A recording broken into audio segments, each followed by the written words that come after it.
নির্বাচন কমিশন থেকে নিবন্ধন ও দলীয় প্রতীক দাঁড়িপাল্লা জুনে ফেরত পেয়েছে জামাত।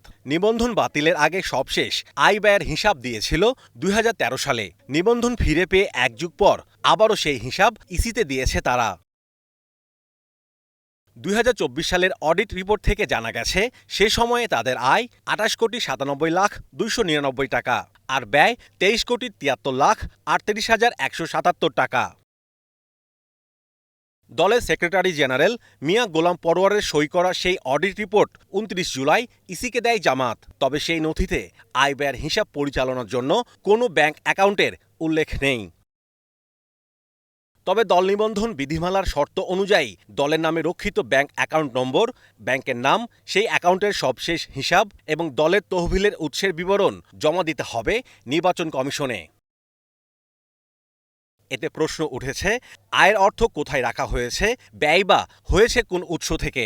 আমাদের যে সংগঠনের গঠনতন্ত্র আছে, গঠনতান্ত্রিক প্রক্রিয়া এটা আলাদা হিসাব প্রক্রিয়া আছে, যেখানে কারো হস্তক্ষেপ করার কোনো সুযোগ নেই। সাথে সাথে আমরা আমাদের হিসাবটা চেয়েছি, আমরা দিয়েছি। এখন দেওয়ার পরে যদি নির্বাচন কমিশন মনে করে যে আমাদের এটা অ্যাকাউন্ট হয়ে তারপরে আমাদের তাদের কাছে অ্যাকাউন্ট হিসাব দিতে হবে, আমরা সেটা নিয়ে কথা বলবো। আমাদের কাছে এখন পর্যন্ত অফিসিয়ালি এরকম কোনো আমরা মেসেজ পাইনি। যদি ওনারা আমাদেরকে এভাবে বলেন, আমরা তখন চিন্তা করে ওনাদের সাথে কথা বলে দেখব প্রক্রিয়াটা। আইনগত প্রক্রিয়া যেটা আসে, জামাত ইসলামের স্বচ্ছতার ক্ষেত্রে কোনো একচুল পরিমাণে আমাদের কোনো অসুবিধা নেই।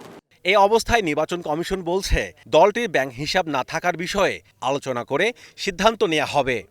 নিবন্ধিত রাজনৈতিক দলগুলো যে তাদের নিরীক্ষা প্রতিবেদন এবং অন্যান্য রিপোর্ট রিটার্ন নির্বাচন কমিশনে জমা দেয়, তার মধ্যে সম্প্রতি জামাতে ইসলাম তাদের নিরীক্ষা প্রতিবেদনটা দাখিল করেছে যে আমাদের যে নিবন্ধন ফর্ম, সেই ফর্মে নির্দিষ্টভাবে বলা আছে যে একটা পার্টি নিবন্ধনের শর্ত হিসাবে ব্যাংক অ্যাকাউন্টটা থাকতে হবে, ব্যাংক অ্যাকাউন্ট নাম্বার, এটি একটি শর্ত।